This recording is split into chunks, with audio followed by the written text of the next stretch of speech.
Bars. हमने previous video में क्या क्या देख लिया था, जो हमारे सारी थ्योरीज थी, एटम तक पहुंचने का जो सफर था, साइंटिस्ट से होकर हम वहां तक पहुंचे कि हमारा एटम कैसा होता है। और क्या था, बोर ने बता दिया कि हाँ इलेक्ट्रॉन क्या होता है, ऑर्बिट में मूव करता है। तो बोर और बरी उन्होंने क्या किया, एक थ्योरी या स्कीम दिया डिस्ट्रीब्यूशन ऑफ इलेक्ट्रॉन्स का, कि हमारे जो एटम्स हैं, ठीक है, हमने जान लिया कि सेंटर में न्यूक्लियस होता है, न्यूक्लियस में प्रोटॉन न्यूट्रॉन होते हैं जिन्हें हम न्यूक्लियॉन्स कहते हैं, और उसके किनारे किनारे क्या रिवॉल्व होता है, सॉरी किनारे किनारे इन दी ऑर्बिट, ऑर्बिट में क्या रिवॉल्व होता है, इलेक्ट्रॉन्स। तो हम अब देखेंगे कि इलेक्ट्रॉन्स का डिस्ट्रीब्यूशन आखिर होता कैसे है ना, वो लोग रहते कैसे हैं भाई अपने घर में, जिसे हम क्या कहते हैं, एटम। तो देखते हैं, तो उन्होंने 3 स्टेप्स दिए, आप क्या कह सकते हैं, 3 स्टेप्स टू रिमाइंड भी कह सकते हैं, ठीक है, जिसे हम क्या कहेंगे, जिससे पता करेंगे कि हाँ भाई इलेक्ट्रॉन्स को हम कैसे फिल करते हैं। सो फर्स्ट पॉइंट उन्होंने बोला कि the maximum number of electrons, the maximum number of electrons that can be filled in the or in this shell, ना उस cell में is given by 2n square, ठीक है, इससे, ठीक है, अगर आप 2n square कहेंगे, मैंने बताया था n क्या होता है वहां पे, नंबर ऑफ ऑर्बिट, जैसे हमारा जैसे शेल्स है, k शेल है, k l m, ठीक है, तो हम इसे क्या कहेंगे, it is n equals to 1, इसके लिए 2, इसके लिए 3। तो यहाँ पे हम n की वैल्यू रख देंगे, तो हमें पता चल जाएगा कि हाँ भाई हमारे k शेल में कितने इलेक्ट्रॉन्स मैक्सिमम हम फिल कर सकते हैं। जैसे अगर हम k शेल में देखें, k शेल में देखें ना, हमारा एटम कैसा था, ये इस तरीके से था ना, ये हमारा मान लीजिए के सेल, ये एल सेल, ये एम सेल। तो हमारा जो ये के सेल है, के सेल है, इसमें हम मैक्सिमम कितने नंबर ऑफ इलेक्ट्रॉन्स फिल कर सकते हैं वो हम देखेंगे। तो इस फॉर्मूले में हम रख देते हैं 2n स्क्वायर, यहाँ n की वैल्यू 1 है, तो 2 इंटू 1 का स्क्वायर इट इज 2। तो हम क्या करेंगे, हम के सेल में मैक्सिमम सिर्फ कितने इलेक्ट्रॉन्स फिल करेंगे, ओनली 2, ठीक है। एल में देख लेते हैं, एल सेल में कितने, 2 इंटू, यहाँ पे n की वैल्यू क्या हो जाएगी, 2 का स्क्वायर एंड इट इज 8, ठीक है। तो एल सेल में हम मैक्सिमम 8 इलेक्ट्रॉन्स, उसी तरीके से जब आप m में निकालेंगे it will be 32 I think, 339, sorry it is 18। तो हमारे इतने इलेक्ट्रॉन्स इसमें फिल होंगे। सेकेंड पॉइंट, ये हमारा था फर्स्ट। सेकेंड पॉइंट उन्होंने क्या कहा था कि in the outer most cell, in the outer most cell, ये किसने कहा था, बोर और बरी स्कीम, आप कह सकते हैं बोर और बरी की स्कीम थी, फाइन। तो in the outermost cell the maximum number of electrons that can be filled, या फिर the maximum, the in the outermost cell the maximum number of electrons will be 8, ठीक है, कि जो हमारा सबसे आउटर मोस्ट सेल होगा हम उसे क्या कहेंगे, सॉरी हम उसमें कितने इलेक्ट्रॉन्स मैक्सिमम फिल करेंगे, ओनली 8। और इसी को हम जब 8 इलेक्ट्रॉन्स फिल करते हैं तो हम इसको कहते हैं ऑक्टेट कहते हैं, ठीक है। जैसे अगर कोई भी हमारे पास एटम है उसका हम इलेक्ट्रॉनिक कॉन्फ़िगरेशन करेंगे, मैंने यहाँ पहले लिख रखा, आपको भी बताऊंगी इलेक्ट्रॉनिक कॉन्फ़िगरेशन क्या होता है। ये कि हम जो डिस्ट्रीब्यूशन है वो कैसे कर रहे हैं ना, कैसे जो अरेंजमेंट ऑफ इलेक्ट्रॉन्स है इन सेल्स में, उसको हम क्या कहेंगे, इलेक्ट्रॉनिक कॉन्फ़िगरेशंस। तो अगर कोई भी एटम है उसका अगर लास्ट आउटर मोस्ट सेल में 8 इलेक्ट्रॉन्स पूरे कंप्लीट है, तो हम क्या कहेंगे कि इसका ऑक्टेट कंप्लीट है, ठीक है। तो यहाँ पे एक वर्ड है ऑक्टेट, इसका यूज मतलब आप ये वर्ड यूज करते हैं कि हाँ भाई इस एटम का ऑक्टेट कंप्लीट है, ऑक्टेट कंप्लीट होने के लिए एक चाहिए, दो चाहिए इलेक्ट्रॉन्स, ठीक है, अभी देखेंगे हम। नेक्स्ट थर्ड पॉइंट उन्होंने क्या कहा कि अगर जब तक इनर शेल जो है वो पूरा फिल नहीं हो जाता कंप्लीटली, जितनी उसकी कैपेसिटी है, तब तक हम आउटर मोस्ट में नहीं करेंगे fill. So this shell will not be accommodated, will not be filled भी कह सकते हैं, will not be filled with electrons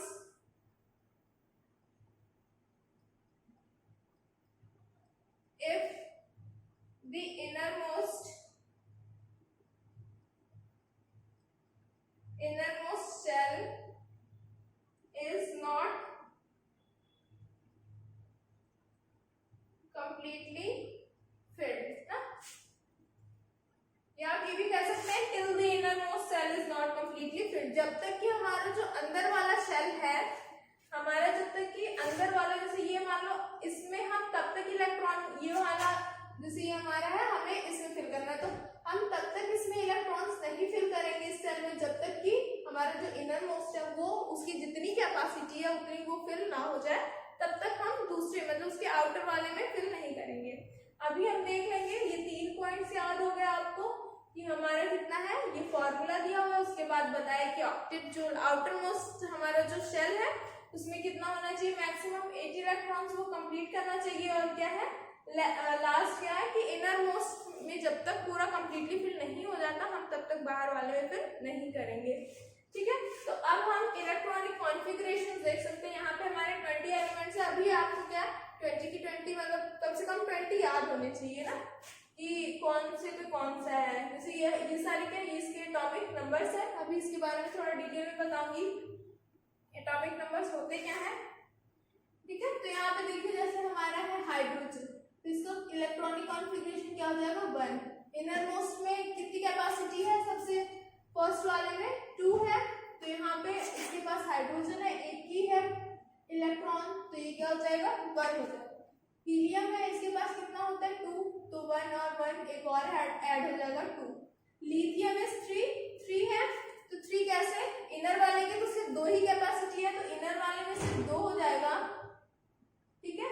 उसके बाद हम लास्ट उसके अगले वाले में एल शेल में बढ़ेंगे, तो उसमें कितना 2 इसमें हो गया, 2 किसमें हो गया, के शेल में हो गया, तो 1 किसमें हो जाएगा, फिर वो एल शेल में चला जाएगा।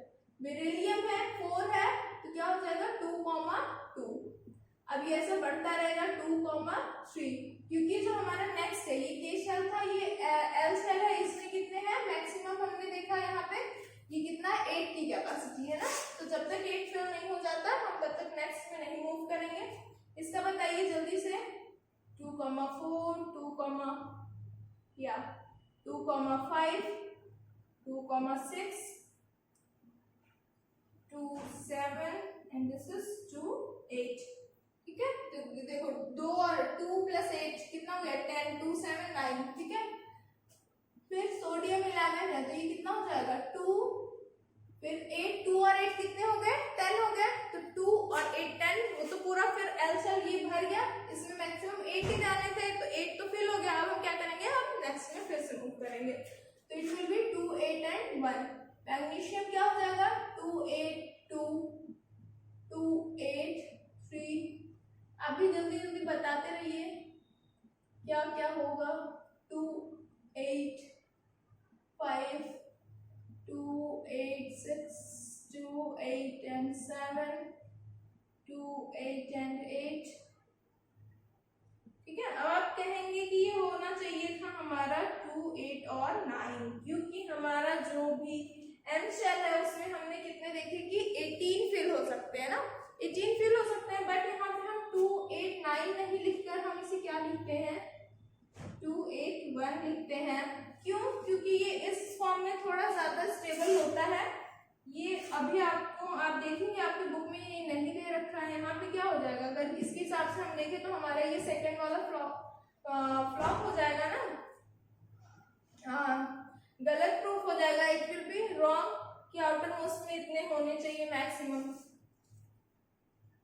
तो बट ये इन लोगों के के लिए है, ये सारे हम हैं अभी हम देखेंगे, बट वो सही है कि हमारे में 8 ऑक्टेट होता है, ऑक्टेट कंप्लीट होता है तो हमारा क्या होता है, स्टेबल। हम कहते हैं कि हमारा जो एटम है वो कैसा है, स्टेबल है।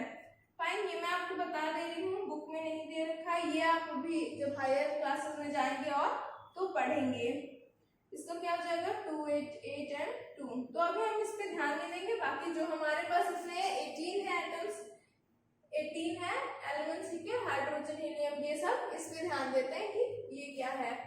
तो हमारा इतना हो गया। अब इसकी हम फिलिंग देख लेते हैं एक बार कि फिलिंग कैसे होती है, फिर हम आएंगे valency, will discuss about the valency क्या होती है।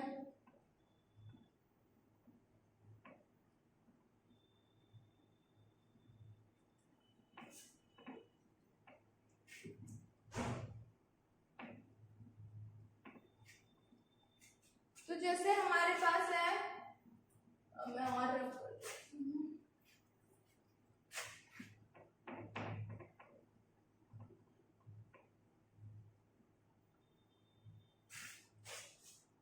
जैसे सोडियम का देखते हैं, ठीक है। तो सोडियम में कितने 3 है, ये हमारा वो सेंटर होगा न्यूक्लियस, ये 1, ये 2 और ये 3। तो कैसे हम फिल करते हैं, हमारे पास इसमें कितने हैं, इनर सबसे इनर मोस्ट में 2 इलेक्ट्रॉन्स है, तो हम यहाँ पे कितना दे देंगे, यहाँ पे आप ऐसे 2 इलेक्ट्रॉन्स दिखा देंगे। फिर 8 है उसके बाद, तो 8 1 2 3 4 5 6 7 एंड 8 हो गया। नेक्स्ट कितना है, इट इज 1, तो हम इसके आउटर मोस्ट में सबसे 1 फिल कर देंगे, ठीक है। हमारे पास ये हो गया। अब क्लोरीन देख लेते हैं। मान लीजिए अगर हमने क्लोरीन लिया, ठीक है, तो इसकी भी फिलिंग आप जल्दी से कॉपी में कर लीजिए, कैसे होगा, बिल्कुल इसी तरीके से होगा। फिर मैं बताती हूँ आपको कैसे होगा। 2 8 एंड 7 बोला है, तो इसमें क्या है, 2 आप फिल कर लिया आपने, 2, इसमें 8 1 2 3 4 5 6 7 8, ठीक है। फिर लास्ट वाले में कितना है, 7 है, सो 1 2 3 4 5 6 एंड 7।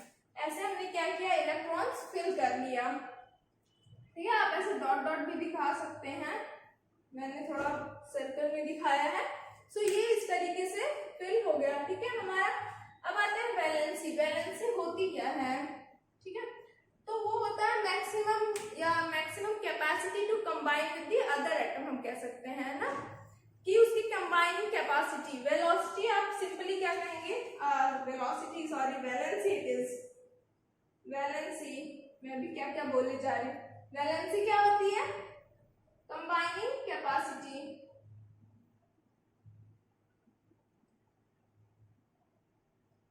विद अदर एटम्स, ठीक है, कंबाइनिंग कैपेसिटी होती है। जैसे अगर हम देखें एग्जांपल है सोडियम, तो इसके आउटर मोस्ट शेल में 1 इलेक्ट्रॉन है, तो हमने क्या देखा था कि अगर ऑक्टेट कंप्लीट हो किसी का भी, ऑक्टेट यानी आउटर मोस्ट में कितने इलेक्ट्रॉन्स है, 8 इलेक्ट्रॉन्स। तो अगर किसी भी एटम का क्या है, आउटर मोस्ट में अगर 8 इलेक्ट्रॉन्स है, तो हम उसे कहेंगे कि हाँ वो स्टेबल है, ठीक है, फाइन, वो स्टेबल है। जैसे कि इसमें से किसमें कौन सा स्टेबल है, ये हमारा है नियॉन। नियॉन इसमें कितने हैं लास्ट में 2 और 8, ये रिएक्टिव नहीं है, ठीक है, ये कितना है, ये फुल्ली फील्ड है, इसका फुल्ली फील्ड है, तो ये हम इसे कहेंगे स्टेबल है। यहाँ पे किसका है, आर्गन का है, तो ये हम कहेंगे स्टेबल है। बट जिसका भी 8 से कम है वो क्या होगा, वो तो रिएक्ट करेगा, ठीक है, इट विल बी रिएक्टिव। तो जैसे 8 है तो हम क्या कहेंगे, इससे क्या आसान होगा, 1 इलेक्ट्रॉन या तो ये दे या तो ये 7 इलेक्ट्रॉन गेन कर ले। तो आप बताइए आपके हिसाब से क्या सही होना चाहिए, एक दे देना इसके लिए ज्यादा आसान होगा कि ठीक है भाई 1 चलो तुम ले लो मेरे से और मैं स्टेबल हो जाऊंगा, क्योंकि 7 मांगना या गेन करना क्या होगा इसके लिए डिफिकल्ट होगा। इसलिए ये क्या करेगा, अपना 1 इलेक्ट्रॉन है ये डोनेट कर देगा, ठीक है, लूज 1 इलेक्ट्रॉन। फाइन, क्लोरीन है हमारा, जैसे मैग्नीशियम है तो इसके पास भी क्या है, ये 2 लूज कर देगा तो ज्यादा आसान होगा। सिलिकॉन है 4 है, ये 4 ले या 4 दे, कुछ भी करे तो क्या होगा, इसकी तो 4 ही होगी बैलेंस। तो यहाँ पे जो हम कह रहे हैं कि ये 1 दे रहा है या फिर ये जैसे यहाँ क्लोरीन है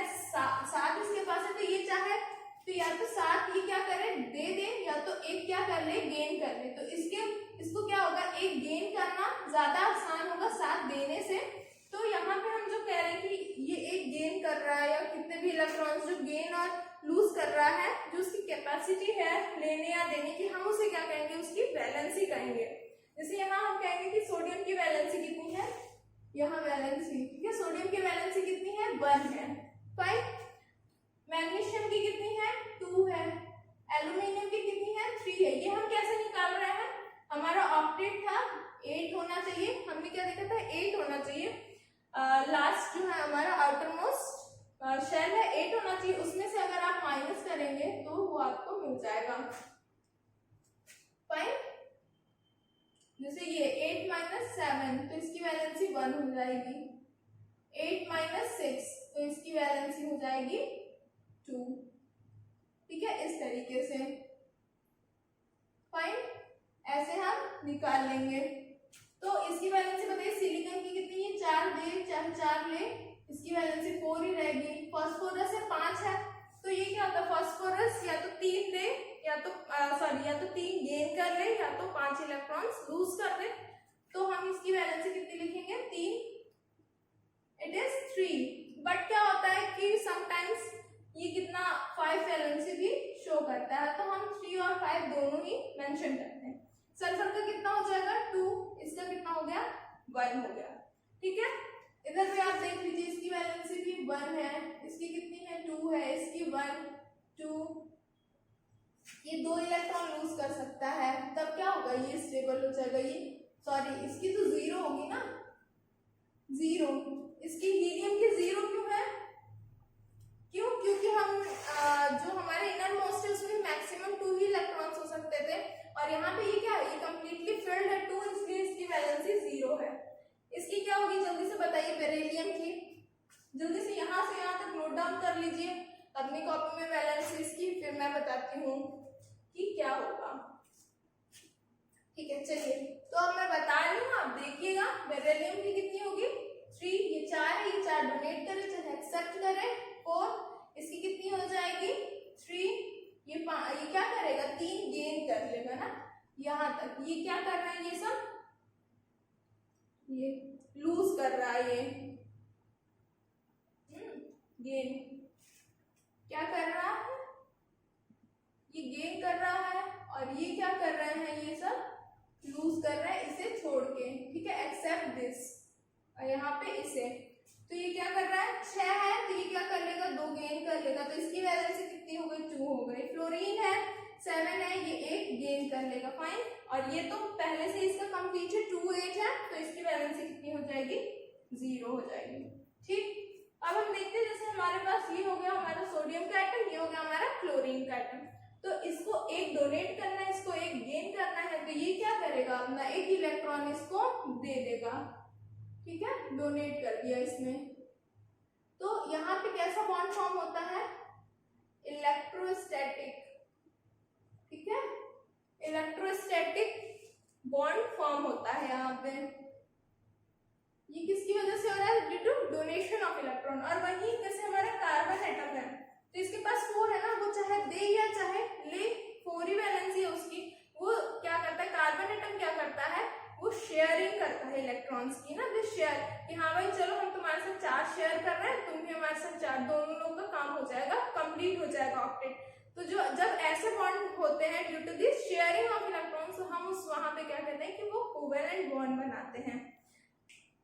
ठीक है, कोवेलेंट बॉन्ड। और ऐसी अगर बॉन्डिंग होती है, डोनेट कर रहा है, तो वो इलेक्ट्रोस्टैटिक बॉन्ड या इलेक्ट्रोवैलेंट बॉन्ड फॉर्म कर रहा है। ठीक है, अब हम देखते हैं, ये हमारी हो गई, यहाँ पे आप वैलेंसी समझ गए कि वैलेंसी क्या होती है, उसकी कंबाइनिंग कैपेसिटी होती है। तो यहाँ पे जैसे इसने एक डोनेट कर दिया, तो इसकी वैलेंसी 1 होगी, इसने 2 किया, यहाँ पे क्या आ रहा है, इसने 2 गेन किया, तो क्या होगी, इसकी वैलेंसी 2 हो गई। तो ये हमारी बात हो गई वैलेंसी की। आई होप कि आपको समझ में आ गया होगा अबाउट दी वैलेंसी। अब हम अपना अगला जो है टॉपिक वो देखेंगे, क्या है हमारा, atomic number and mass number, या atomic mass, sorry mass number. ठीक है,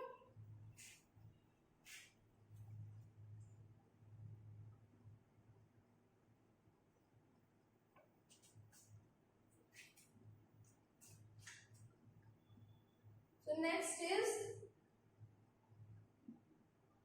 मास नंबर में पहले atomic.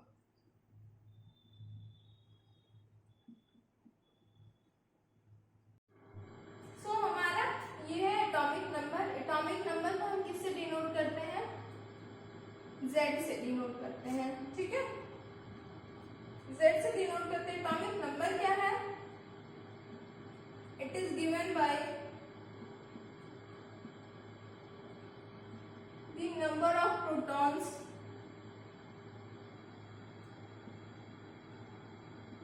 Present in the atom, यानी कि जितने नंबर ऑफ प्रोटॉन्स एटम में प्रेजेंट होंगे हम उसे क्या कह देंगे कि उतना ही उसका एटॉमिक नंबर है। जैसे कि हमारा जैसे मान लो लिथियम है, तो लिथियम में हमारा कितना नंबर ऑफ प्रोटॉन्स कितने होंगे? 3 होंगे। नंबर ऑफ प्रोटॉन्स कितने हैं? 3 है। तो हम क्या कह देंगे कि जो Z है एटॉमिक नंबर है वो क्या है? लिथियम का 3 है, ठीक है। एटॉमिक नंबर हम ऐसे डिफाइन करते हैं। और हमारा जो मास नंबर है, मास नंबर इसको हम किससे डिनोट करते हैं? It is denoted by A। तो मास नंबर क्या होता है? जितना भी it is equals to simply the sum of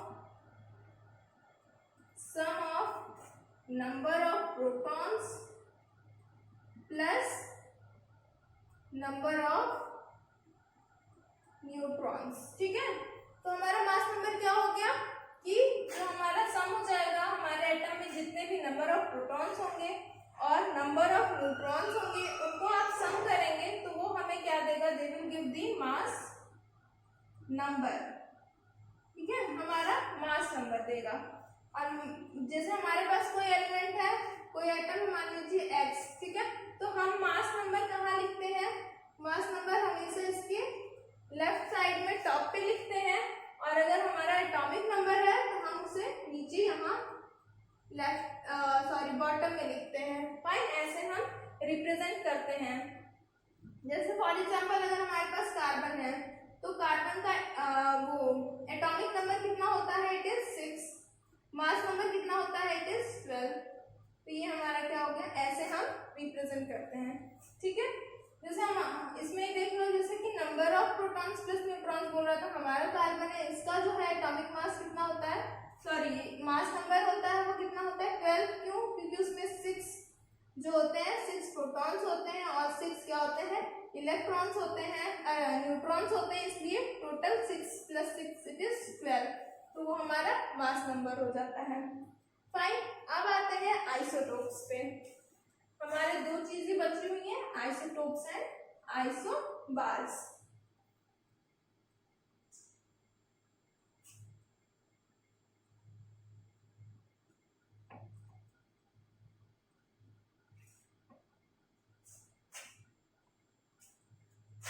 क्या है? आइसोटोप्स और आइसोबार्स।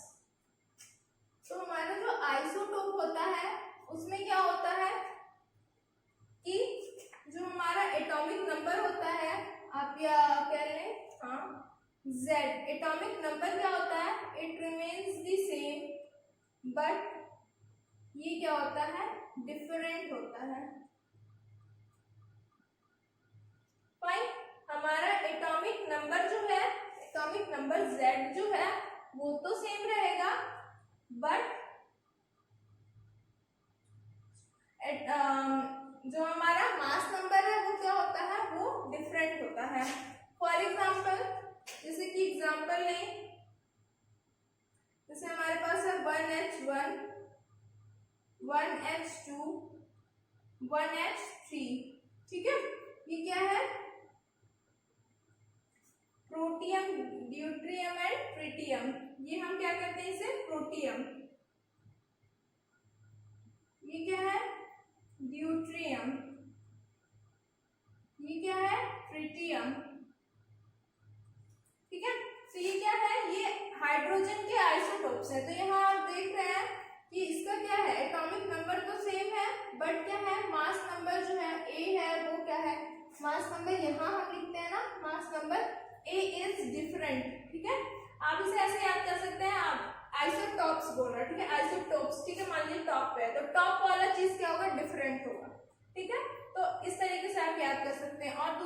एग्जांपल जैसे हमारे पास 6C12 होता है एंड 6C14 भी होता है। तो कार्बन के आइसोटोप्स है, मास नंबर उसका 12 भी होता है और एक होता है उसका 14 भी होता है।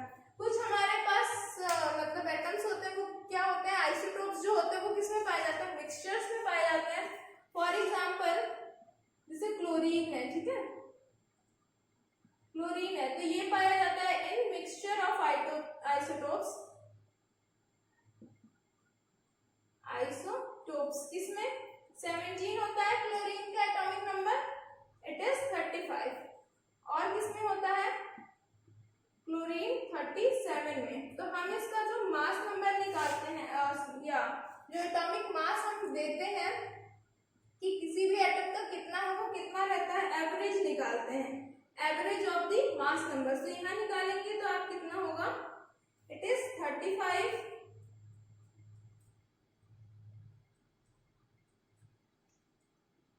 इंटू सम कितना हो जाएगा, ठीक है ये। और जो हमारा क्लोरीन हमने क्या देखा कि ये किस में पाया जाता है, मिक्सचर होता है इसका और ये किस रेशियो में होता है,